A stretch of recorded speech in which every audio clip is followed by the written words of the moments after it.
ಭಾರತದಲ್ಲಿ corona lockdown ಆದ ಬಳಿಕ ಲಾಕ್ಡೌನ್ ಸಮಯವನ್ನ ಕೆಲವು ಮಂದಿ ವಿವಿಧ ರೀತಿಯಲ್ಲಿ ಉಪಯೋಗಿಸಿಕೊಂಡಿದ್ದಾರೆ.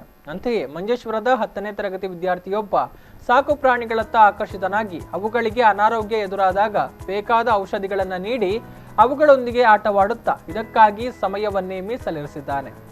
ಪ್ರಾಣಿ ಸ್ನೇಹಿಯಾಗುವುದರ ಜೊತೆಗೆ ಕೃಷಿ ಕ್ಷೇತ್ರದಲ್ಲೂ ಆಸಕ್ತಿಯನ್ನು ಹೊಂದಿದ್ದಾರೆ.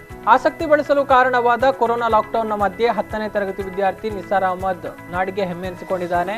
ಗಾಯಗೊಂಡು ಅಲೆದಾಡ್ತಾ ಇರುವ ಪ್ರಾಣಿಗಳಿಗೆ ಚಿಕಿತ್ಸೆ ನೀಡಿ ಅವುಗಳನ್ನು ಅಪಾಯದಿಂದ ರಕ್ಷಿಸುವ ಹವ್ಯಾಸವನ್ನು ಬೆಳೆಸಿಕೊಂಡಿರುವ ಈ ಪೋರ ಚಿಕ್ಕಂದಿನಿಂದಲೇ ಹಸು, ಬೆಕ್ಕು, ಮೊಲ, ಕೋಳಿ ಸೇರಿದಂತೆ ಇತರ ಪ್ರಾಣಿಗಳನ್ನ ಸಾಕ್ತಾ ಇರುವ ಅಪರೂಪದ ವ್ಯಕ್ತಿಯಾಗಿದ್ದಾನೆ. ಮಂಜೇಶ್ವರದ ಕುನ್ನಿಲ್ ಜುಮಾ ಮಸೀದಿ ಪರಿಸರದಲ್ಲಿ ವಾಸವಾಗಿರುವ ಮೊಯ್ದೀನ್ ಸುರಯ್ಯ ದಂಪತಿಗಳ ಪುತ್ರನಾಗಿರುವ ಮೊಹಮ್ಮದ್ ಶಹೀರ್ ಮಂಜೇಶ್ವರ ಡಾನ್ ಬಾಸ್ಕೋ ಶಾಲೆಯ 10ನೇ ತರಗತಿ ವಿದ್ಯಾರ್ಥಿ.